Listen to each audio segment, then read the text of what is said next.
Workshop.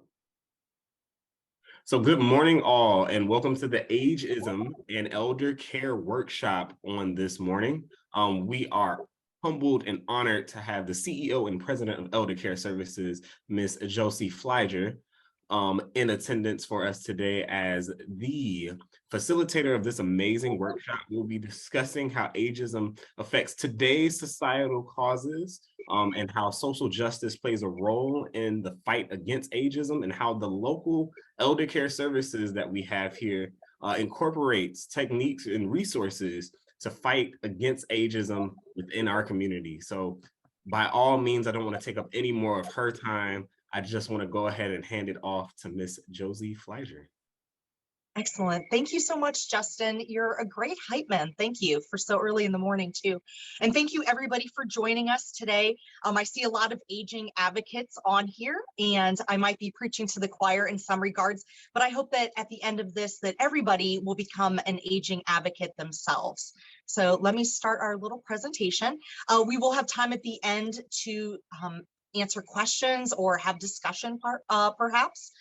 But like Justin said, my name is Jocelyn. I also go by Josie, and I am a sociologist by heart. I also have my master's degree in social work with a gerontology certificate. I'll talk a little bit more about how I got into this realm, and why I just think it's so important that we talk about not only what ageism looks like every day, but why ageism exists, and kind of how our society is structured to reinforce it. Because when we really understand those forces and those powers, we can kind of see beyond kind of our everyday interactions, what we think as norms, and we can be change agents in our own regard. So you'll see this is just like a little bit of my bio, but I'm really big into aging services and a lot of social justice work. That's where I really have my fervor for change. So today what we're going to talk about is the Protestant work ethic. We're also going to touch on youth culture, a lot of stereotypes we have about older adults, how social justice fits into that, and then I'm going to be talking about elder care services, which is my favorite topic to talk about. So we're going to talk about the Protestant work ethic because there are many factors that influence ageist ideas in our society.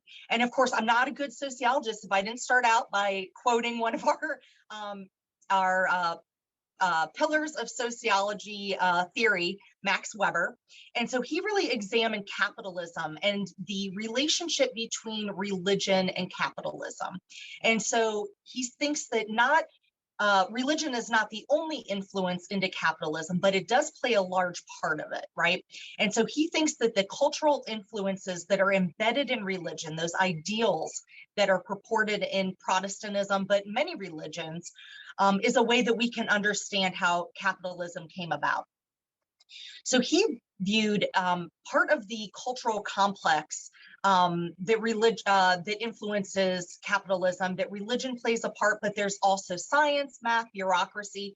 But really, it goes back to the tenets of capitalism, how they played a role in our pursuit of societal structure, right? So wealth was seen as God's favor. And that really was a precursor to these ideas about workaholism that we have. Maybe a more contemporary example would be hustle culture, right? And so thinking that work is above everything else, right? Like we're going to pull ourselves up by the bootstraps, that everybody has access to the American dream, which, you know, can be true for several people, but it's really not realistic for many folks. And we see that being played out in generational poverty, which is where a family might be living in poverty and therefore not have the same exposure to certain opportunities or resources as folks that had generational wealth. And so we also see this played out very easily in things that we do every day. So when you go to a party or when you meet somebody new, what's one of the first questions that you ask? You say, well, what do you do, right? So we're bringing it back to how do we participate in capitalism?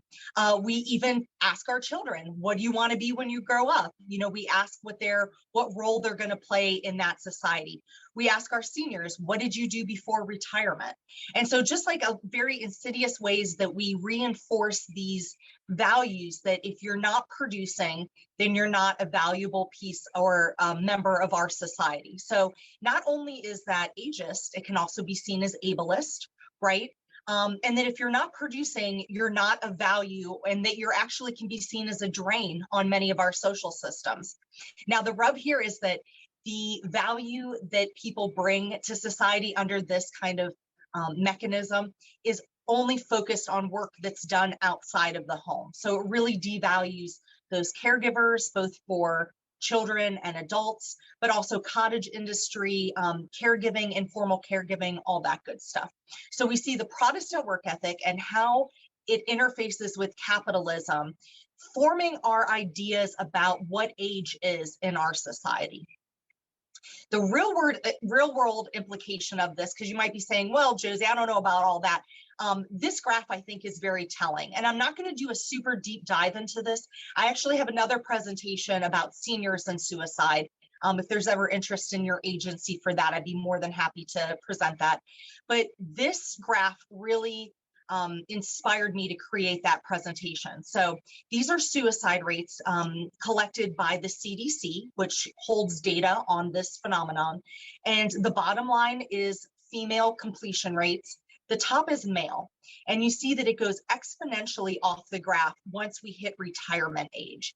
And again, there's many factors that influence this, but one of them is that idea of what is your identity as a male breadwinner once we take away your role in capitalism, once we take away your job description. And a lot of times that translates into mental health issues and therefore leads to suicide as well. So we have actual data that backs that up.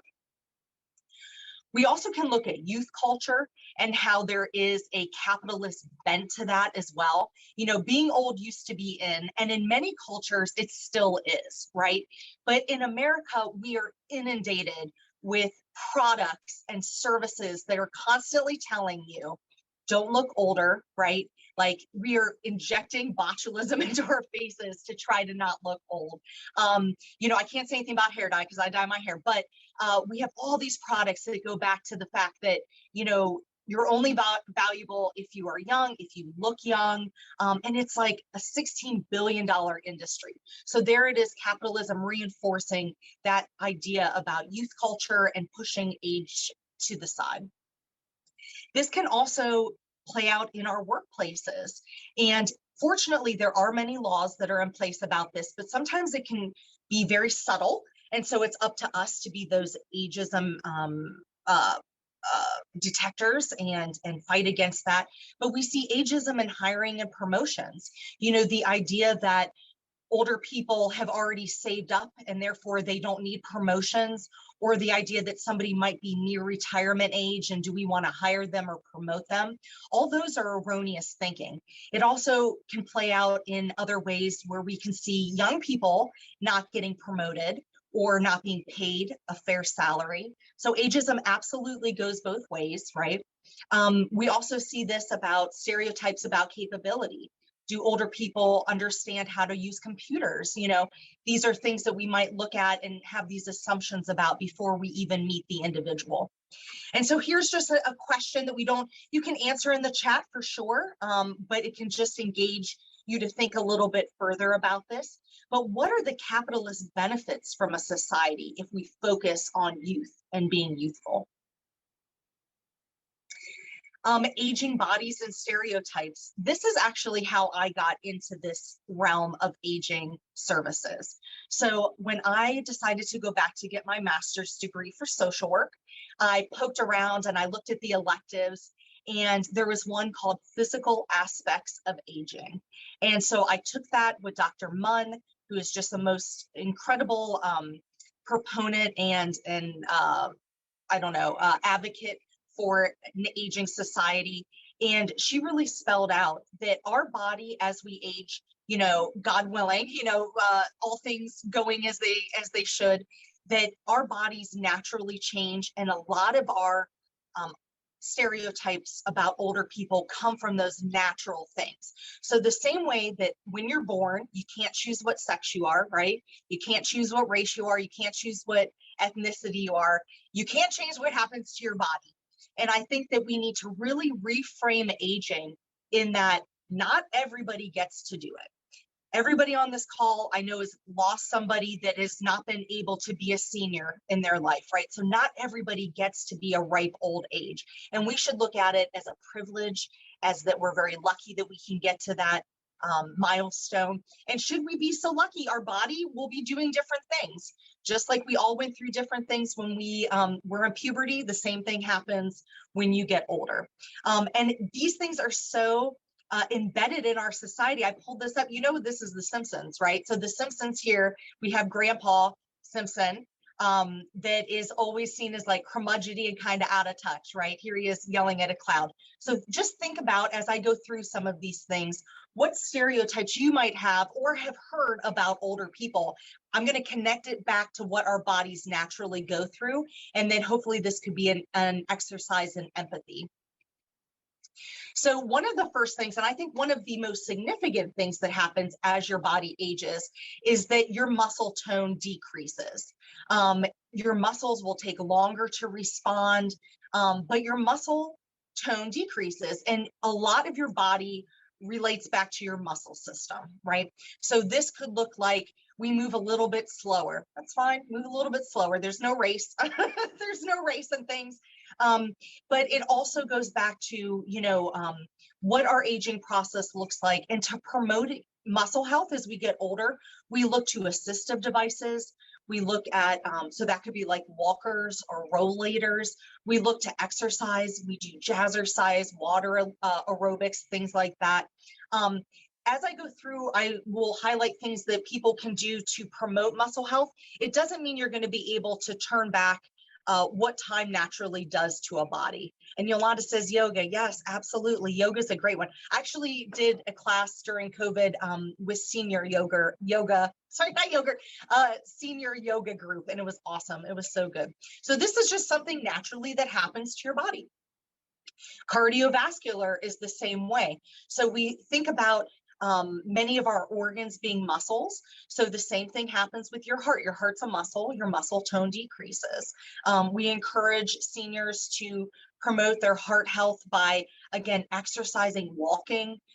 We have an adult day center facility, and every day we have walk time. Every day, you've got to get active. If you rest, you rest. So we're looking to get people active as they age and to promote healthy aging in that manner.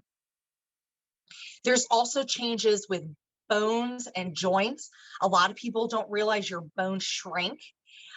This leads sometimes to people getting shorter. And so a lot of times we'll hear people say, oh, that little old man. So, right. So not only is that diminutive to that person, but, we could be pointing out that it's just something your body naturally goes through, that you may lose a few inches there.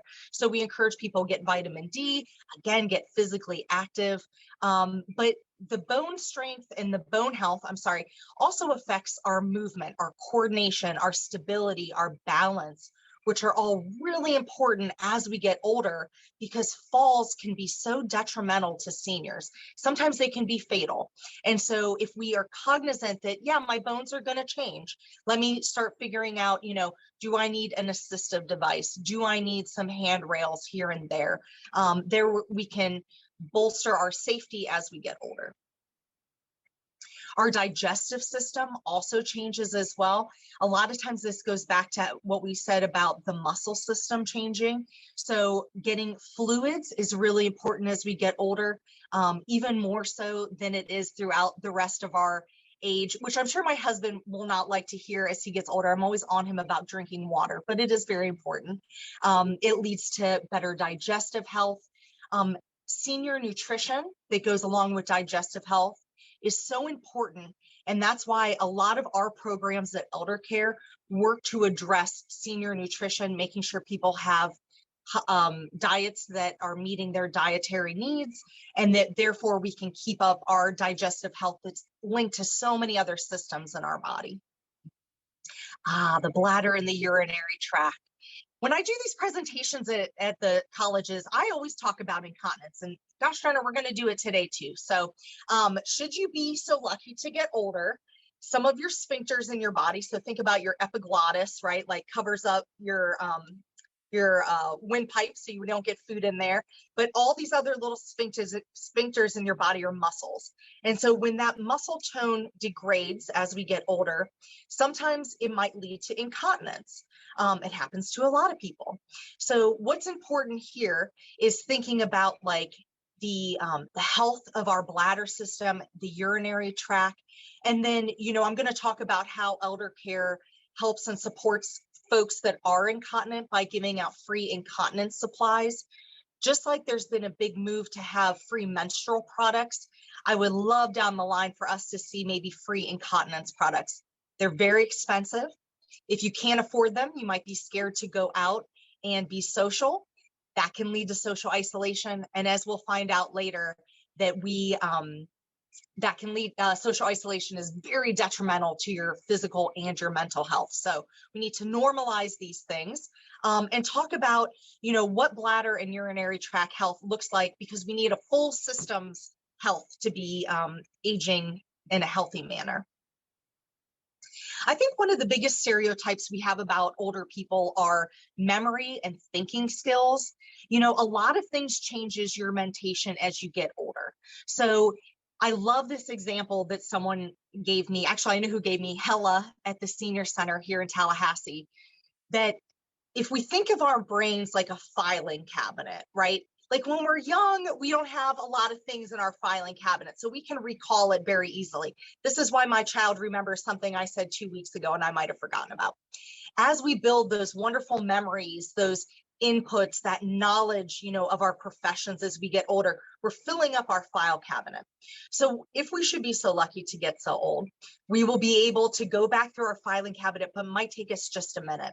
So, that idea about senior moment, that is actually ageist, because it is saying that there is something wrong with seniors' cognition, when in reality, we just have a lot more files to go through. One of the best things we can do for our cognitive health, though, is to be social.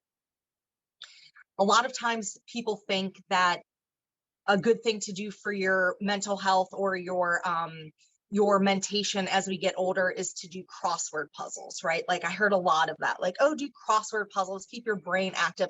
And that's wonderful. I love crossword puzzles, Sudoku, all those good things. But there's so many studies done that say the best way you can keep your brain active is to have conversations with other people. The best way to keep your brain active is to have conversations with other people. And this is not listening to what somebody says, thinking about the whole time what you're going to say back, and then just say it back to them. This is really having a conversation, listening to what's being said, really marinating on that, right? Asking questions, answering appropriately, that beautiful back and forth of conversation. Those are the things that are going to help us age healthily. So just something to think about if you're on your own journey to healthy aging. Eyes and ears is another huge one. I just was told that I have bifocals, or I need bifocals, and I'm like, yeah, look at me, babe. I got to an age where I need this. This is kind of exciting. So things change as you get older. Your eyes change, the structure of your eye lens. This is another piece where a lot of stereotypes come up about old people being out of touch because they can't hear or see. There's a lot of corrective devices that can help people with that. We need to normalize these corrective devices. One of my mentors here at Elder Care, Deborah Latson, would always tell her volunteers, use your devices, use your devices. There is nothing wrong with using your devices. I've worn glasses since I was 6. So if we just normalize that as we go through, if your hearing goes down, get a hearing aid, join that hearing aid crew. That's no problem at all. Teeth are another one. We look at dentures as something to be feared. We can take care of our teeth while we're younger. And there's been a lot of studies done, medical studies, that look at your heart health and your mouth health. And so making sure that those systems that are connected are also kept up on as far as preventative care as well. This is another huge one where I feel a lot of our stereotypes come from. So, think about how seniors are often portrayed in like media, or, even think about like historic comic books or anything like that, where, they've got a sweater on and, they're just, so fragile and vulnerable there. Well, as we get older, the top layer of fat that's right under our skin degrades. It happens to everybody. And so oftentimes that makes the skin look crepey, but what it does for your full body system is that it now makes it harder for you to regulate your temperature. So a lot of times, yes, seniors will prefer it warmer because they've lost that fat layer, that insulation, or they're more prone to being overheated or colder, like I said. So elder care, we do several things that help seniors in this regard, but one of the main things is that we do a heater drive in the winter and a fan drive during the summer, which is really great for seniors that are on a fixed budget, because many of us can usually go to our thermostat, turn it up or down as we prefer, knowing that we're going to get a bigger bill, but understanding that we can financially handle that. For seniors that are reliant on Social Security or pension, they're not able to incur that extra cost. So a more energy efficient, localized heat or cooling source is very helpful for them to stay comfortable in their home. One time we had a news media team here, and they were doing a story about our heater drive. And at that same moment, a gentleman came up and he was getting a heater. And I said, do you mind just, letting them know so other seniors can know we're doing this? And he said, yeah, no problem. And so when he did his interview, he said that he was living with his adult son and then his son's family, so including grandchildren.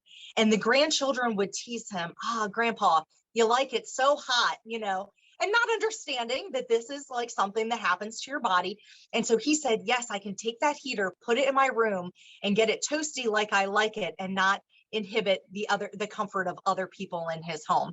So I thought it was just a beautiful example of intergenerational homes, right, which elder care also looks to help, but also how small interventions can help the senior, make them feel comfortable even when living with other people that might not have aging bodies.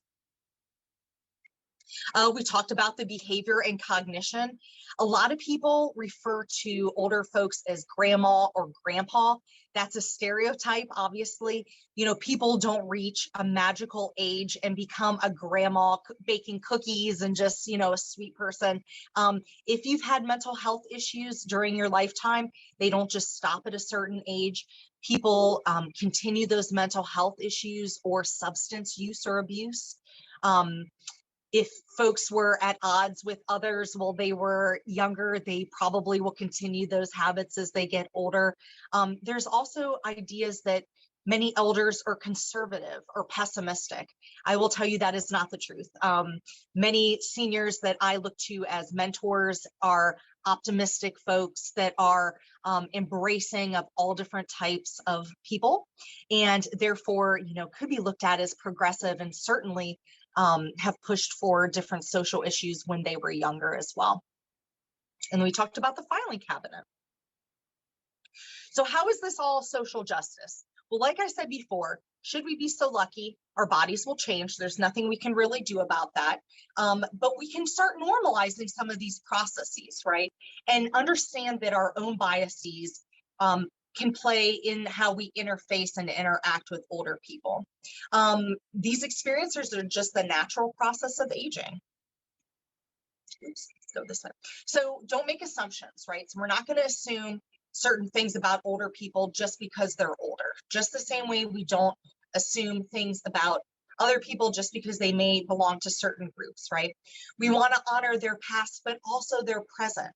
How are they now? Let's not discard them just because they are not working anymore, right? Like, we all have our own intrinsic value, and honoring that intrinsic value. We also really need to close the financial gap of seniors. As we'll talk about in the demographics of elder care, there are gross discrepancies between how people are aging based on what they were able to do when they were younger and their money-making abilities. So, we work and we talk about the financial gap between men and women. The same thing could be said for seniors and younger people as well.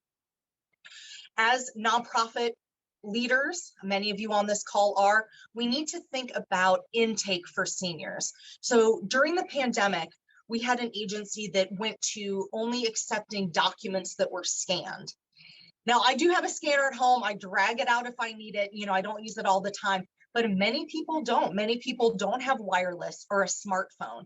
And sometimes it's not just because they can't afford it. It's because they didn't grow up with that. They weren't acclimated to this technology. They're not interested in it. And that is just fine. You're allowed to do that. But when we think about our agency, how are we making sure that we're inclusive for everybody, including technology inclusive, right? We also have to think about the strengths perspective. This is a social work term that I utilize for most things in my life. What are the strengths of staff? What are the strengths of our seniors? What are they really good at? What can we help mitigate if they're not so good at? But really looking to see what the strengths are and how they've kept themselves alive and happy up until this point. Also, cute is a demeaning word. I've had to cure many of our interns with that. Older people are not cute, so it's very diminutive to call people cute. You can call me cute though. I'm fine with that. I'll take it. Okay, so now that we have a little backstory about ageism and aging, let's talk about elder care services. So in Leon County, we are the lead aging services nonprofit. We have expanded into Wakulla and Gadsden within the last, I think, half a year, 6 months. So we are growing. We are at a time of tremendous growth. But like I've talked to staff about, is that there are seniors that need assistance no matter what county boundary that they are in.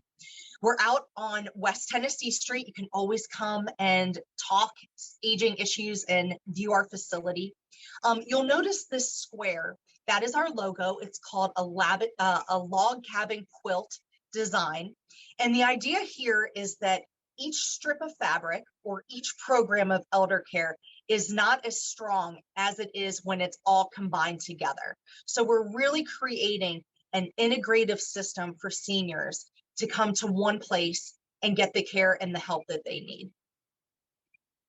We started out in 1970 when a group of citizens got together in Leon County, and they said, hey, we don't have any aging resource for people in our area. And so they started out, it was the Senior Society Planning Council. I think I'm missing a word in there. And it's had changes throughout the years, but currently we have 5 major programs, and our mission is to improve the quality of life for seniors and their caregivers in the Big Bend. So, and their caregivers was added in most recently because it really speaks to what's called second patient syndrome. And second patient syndrome is when caregivers pass away before the person that they're caregiving for. And that happens a lot, and it really points to how stressful caregiving can be. And so a lot of our services not only assist the client, but they also assist those that are caregiving for them. I use a lot of real pictures from elder care because we just have so many wonderful pictures. And I love to start with this one because I think it really highlights the tenacity of people that are over the age of 60. So this is Grandma Gee. At age 80, she came to elder care services and said, I want to get out in my community. I heard you have something to do for me. And we said, yeah, we do. And she became a senior volunteer in the Gadsden County Schools, a foster grandparent. She was matched each year with kids that needed a little extra help. And she tutored them and mentored them and made sure that they were going to be up on the same level as their peers. She did that for 20 years until she turned 100. And here she is at her 100th birthday party that we threw for her. The sheriff of Gadsden County came to celebrate her. She did a little dance. The Gadsden County sheriff, he was one of the students that she mentored, and he just wanted to remind her of the lasting impact that she made on children in Gadsden County, which was awesome. But yeah, she did a dance. She had a great time at that birthday party, and we celebrated her. And then she retired. We said, yeah, 100, you could have a little bit of time off. How about that? So two of the tenets of care that we strive to do through each of our programs, and as I go through the programs, these will really be highlighted, is that we're looking to help people age in their homes. It's called aging in place. There's a lot of studies done. I love social science. I think it's really impactful, but it really also puts numbers behind what we know to be good practice. But there's been a lot of studies done that show that people are happier, they're healthier, they actually live longer if they're able to age in their homes. The other part of this is that it's way more cost effective. So, there was a big boom of growth for senior assisted livings in our area. And we interface with many of them, right? Like, we're all partners in this, but they are often financially unobtainable for many people that we serve. And so how we can keep people in their homes is going to be what they're able to afford. And so we work hand in hand trying to accomplish that goal. We're also looking to reduce social isolation. So social isolation can happen to anybody across the time span, but they estimate about 2 in 10 older adults. And it's as bad for your physical health as smoking, which I just think is incredible. Social isolation is as bad for your physical health as smoking 15 cigarettes a day. So it really drives home that brain-body connection, right? So yeah, I might be feeding you with Meals on Wheels, but we're also going to be engaging your brain and trying to combat social isolation. We serve people 60 and older. The only deviation from that is our volunteer program, which is 55 and older. We serve mostly women and mostly Black women. And if we look back to the time when we were talking before about social justice issues, right? So a lot of women during the time that our seniors were coming up in the workforce or at an age when they could take jobs outside the home, many women were in the homes caregiving for children. A lot of our clients were living in this area when it was very rural, and therefore they were helping out on family farms. It was maybe not expected that they go to college or even high school. And so that's why we see a lot of folks relying on Medicaid, Social Security, things along those lines. This picture is an amazing picture just because Lexi on the left is my director at Day Stay. She's phenomenal and she just looks happy in this photo. This is her with one of our clients at our adult day center, and they're laughing on our front porch, and it just makes me happy. So. Another thing that I like, and you can see I'm very data driven. I'm very empathetic and love the social work human component, but we also like to drive it home with numbers, right? So a lot of people think of Tallahassee as, oh, we're a college town. We have 3 major schools. We obviously trend younger. Well, in reality, we're actually trending older. So this was our growth for 6 years, 2010 to 2016. The 2 blocks on the right show people 65 plus and how that percentage of the population was growing. This is not unique to Tallahassee or Leon County. This is a trend that we're seeing in the state of Florida, in the US, and actually in the world. And we can look back to the baby boomer era as baby boomers get older, that portion of the population graph is going to go into that senior component. So we are an aging society. Okay, now we're going to talk about our programs.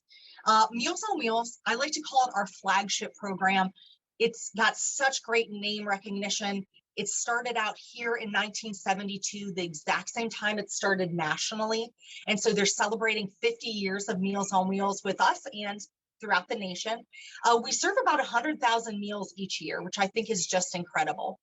Most of our meals are subsidized through the state and through the federal government. So if someone is in need, they would call the local area agency on aging via the elder helpline. They would get assessed, and it is a needs-based assessment, meaning who is in the most critical state of need, not first come, first serve. Then if they meet the qualifications, we'll get them onto a meal route, and we're able to subsidize their meals. Unfortunately, the amount of money that we are subsidized from the state and the federal government does not cover my costs for meals. So I do fundraise to make up that little difference. Come to Oktoberfest, 10/9, come support elder care. But most of our clients there are on subsidized meals. But we do have private pay clients as well. So when I first started at elder care, I did some Meals on Wheels route. I went to some very impoverished areas, and then the next route went to some very wealthy areas. And it made me realize that this service is valuable for everybody, regardless of socioeconomic status, because there are people of every income bracket that want to age in their homes. They want a third of their recommended daily allowance in food. They want a hot, fresh meal delivered to them every day, and they need somebody to check in on them every day. And that's a huge component of the Meals on Wheels program. It's not just like, here's your meal, ta-ta. We actually have volunteers that have routes that they've done for years and years, and they know the clients, and they can say, yeah, Miss Smith did not seem well today. Can we call her son and just see if anything's changed? There have been times when we found people on Monday that have fallen over the weekend and that nobody knew about. So it's such a critical program for breaking down social isolation. And it gives family members a peace of mind to know that somebody's checking up on their senior family member Monday through Friday. We also provide hot, fresh meals at congregate sites throughout Leon County. This can look like senior living facilities like Casa Calderon, Bethel Towers, Westminster Gardens, independent living facilities, or community partners like Walker Ford or the Senior Center. And we deliver a hot meal. The participants can drive to these places, or if they live there, they can come downstairs. They get there a third of the recommended daily allowance for senior nutrition. They can talk to other people. Oftentimes there's programming about nutrition programming or just, senior health issues. And so they can fellowship with other folks and break down those barriers. In the Alzheimer's Project respite sites, yes, thank you. Alzheimer's Project is an amazing community partner of ours.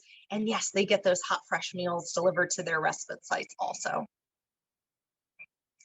We also have our Senior Outreach Services, or SOS. You know us in nonprofit community, we love an acronym, but this is really just such a meaty program in that so many things fall under this. And our illustrious and wonderful SOS case manager, Linda Ford, is on the line. She's down there too. She can leave her contact information. But this is really the first stop for many folks that maybe don't know what they need or don't know where to start. We do an emergency food pantry in this program where seniors once a month can come pick up a bag of shelf-stable food that's supplemented by fresh produce that we grow on site in our community garden. And it should last them about 3 to 4 days. Doesn't sound like much, however, that then can be grocery money they can spend elsewhere. So a lot of folks really do utilize this to supplement their grocery bill. We have an emergency energy assistance program that's a federal program that is administered here locally, and it's for seniors that have a past due energy bill. We also have adaptive medical equipment. This is where we have donations of walkers, rollators, shower chairs, bedside commodes, canes, grabbers. We get them for free, donated. Thank you to the community for that wonderful supply. We clean them up. When somebody calls and needs them, we give them right back out for free. So it's really a wonderful thing for folks that don't have to then go buy a $50 wheelchair or a bedside commode that they might not use forever and always. In 2020, we just distributed so many bags of food to folks that were sheltering in place, over 1,600, which is pretty crazy. Incontinence supplies, like we talked about earlier, we get bags of those in for free, turn right back around and give them out for free as well. And then this is a client picture of ours. I like to tease my college audiences, like, this is what a phone looks like before we had cell phones. But this wonderful gentleman, he lived by himself and he needed just a few things to keep independent. He received a microwave where he could heat up some of those groceries that he got from us. I believe he got a rollator from us as well to help him with his balance inside his apartment. And he was able to live independently with some of these interventions that we offer. We also provide in-home services. This is where our case management department is. And I am so proud of our case management department because they are staffed by mostly social workers. So shout out to all the social workers there. We like to do what we do, but we want to do it in a educated best practices sort of way. And so everything that we do is very professional. We provide companionship. We have in-home counseling for both caregivers and their clients and senior clients. We do homemaking, personal care, respite, transportation.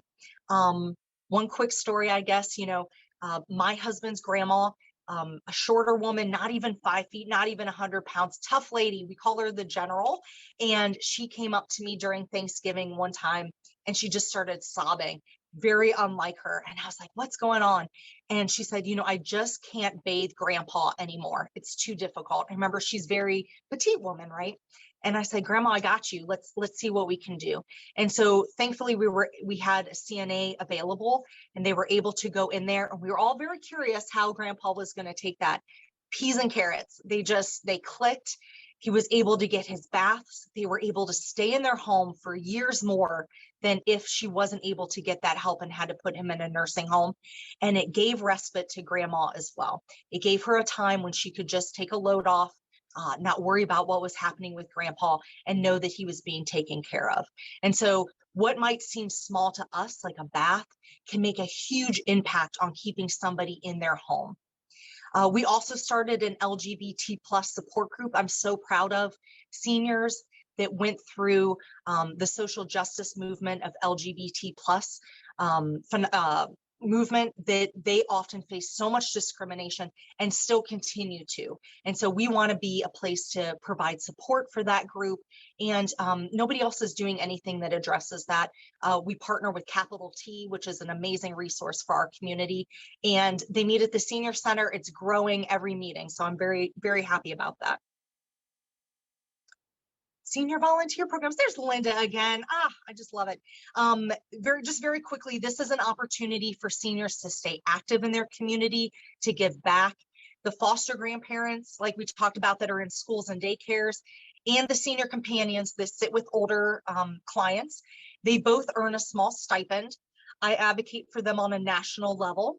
It is a income verified program, so our volunteers do have to make at or below a certain income, but that small stipend that they receive is a way for them to supplement their income as well. So it's doing a few things. It's helping the children and the seniors in our community, but it's also helping those volunteers by giving them purpose, by giving them direction, that spirit of volunteering that is just so invaluable to our mental health and to our spiritual health, that they're able to also earn a small stipend that can help them with their different income, their bills, essentially. So this is one of our phenomenal foster grandparents. Here she is with some of the girls that she was assigned to, just helping them with their lessons. I can't say enough about these programs. So if you're ever interested in learning more about the volunteer programs, I would love to also talk to your groups about that. Last but not least, certainly, is our Elder Day Stay program. This looks like a adult day center over in the Lake Ella Shopping Plaza. We can accommodate 49. Usually our census is around 32 just for space, but this is a way for seniors that need some oversight during the day, either due to a cognition issue like dementia, or perhaps a physical issue where you could be a fall risk like Parkinson's, or we've even had a client that was in a car accident and then confined to a wheelchair. She was living with family, but needed someplace to go during the day while they worked. This is where those seniors go.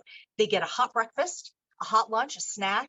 They do exercise, they do art, they do music, bingo, pet therapy. It is an awesome place to go.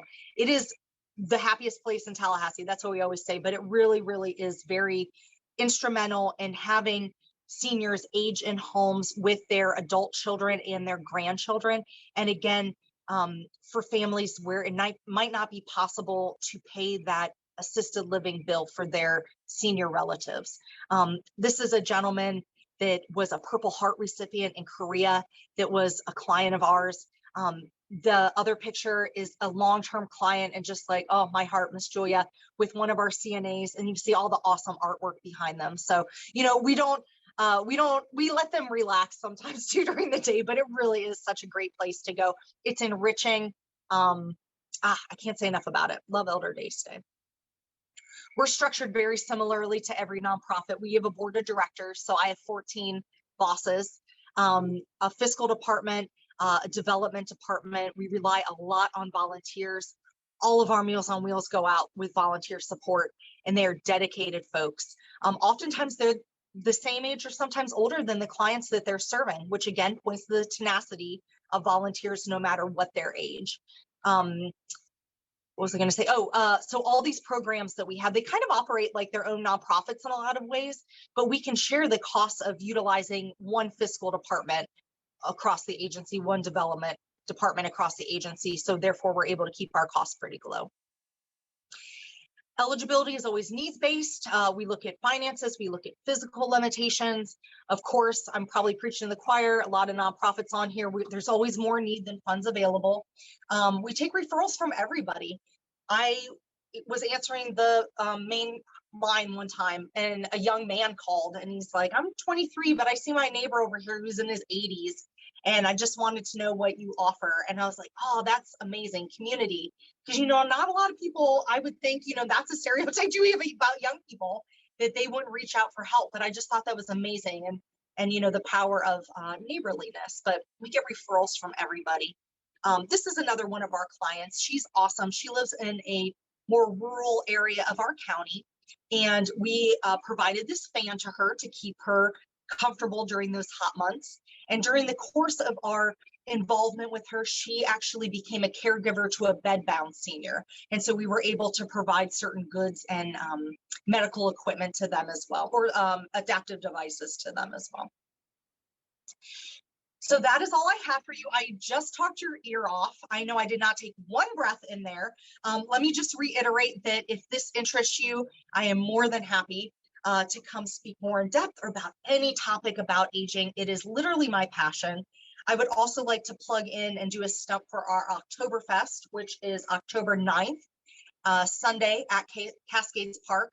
All you can drink, all you can eat, will feed you. But this is really how we raise the money that closes the gap on many of these programs. So while we are very fiscally responsible, there is way more need than there are finances.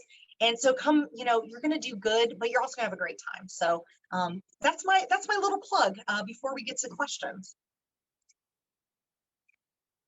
Oh, thank you, Yolanda. And if there's any questions, feel free to unmute yourself. I really don't mind. Or you can ask them in the chat. I'm scrolling here to see.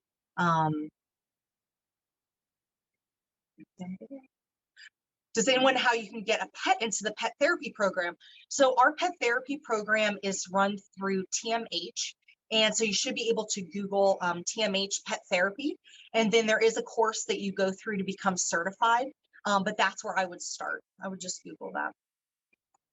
Oh, thank you, Melanie. Yeah, a lot of people don't realize all the things that we do. And I'll just also put this caveat in there that if we're not able to help somebody directly, Linda, again, is outstanding. She's also on this Zoom, that she has a lot of community partners that she can connect that person with that needs services. And we have many friendly relationships with providers, both for-profit and nonprofit in our area, and we will work diligently to make sure that we get assistance. So right now we are the providers of Meals on Wheels and congregate food to only Leon County. Our expansion into Wakulla and Gadsden is based on case management and providing those in-home services. Right now, we are still looking for certified nursing assistants or direct service workers in those counties. So if you have reach into those counties and know anybody that would be interested in coming on board with us. We are trying to very diligently be a nonprofit employer of choice by providing competitive wages, good benefits packages, a fun place to work, a great atmosphere, if I may say so myself, a good team to work with as well. So we are looking to expand into those counties as well. And Janelle with capital T, yes, thank you for being an awesome partner for our support group. When they are caring for their elder parents, maybe support groups. There are different caregiver support groups, yes. There are some through the senior center. There are also counseling options that we can provide to them if they would like to do that. So there are a few different places. I'm trying to think if Appalachia Center might have something as well, but we can certainly find those groups and email them out to you, Robin.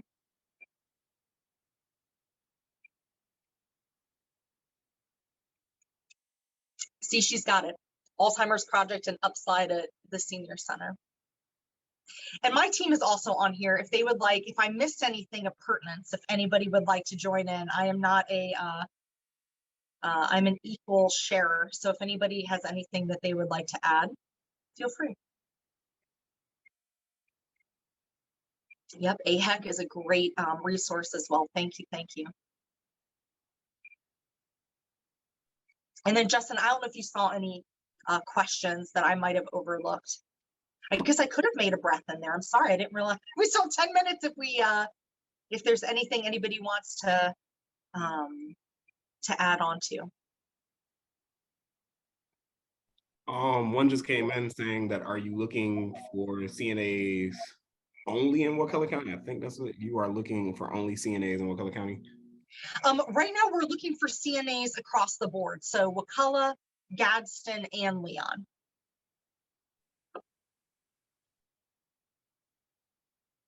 Well, if that is the last question, Josie, I would like to thank you for this awesome presentation. I truly learned a lot. And just want to highlight, in my years in high school, my mom used to do Meals on Wheels, delivering meals. So during the summers, I would actually volunteer with her and do Meals on Wheels as well. So I actually seen the benefit firsthand of programs that you all offer to our elder community and how needed they are for everyone that you all serve.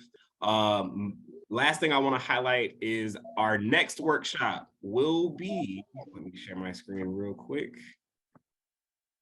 On August 23rd, it will be with Stack Pro and the Survive and Thrive Advocacy Center, and they'll be presenting on recognizing and responding to human trafficking in a nonprofit workplace. So join us on August 23rd at 9:30 a.m. It will be an hour-and-a-half session. It's different from our typical hour sessions because they'll be giving a lot of information on the interactive online Stack Pro training program and tips and ways on recognizing human trafficking within our workplaces. So please join us in about 2 weeks on August 23rd for this awesome workshop. If there's no more questions within our chat, please, please, please have a great rest of your week. We hope to see you all again on August 23rd, and just continue to do the work you do, because the power of the collective is working great in hand in Leon County. Thank you so much, and we can't wait to see you all next time. Thank you so much.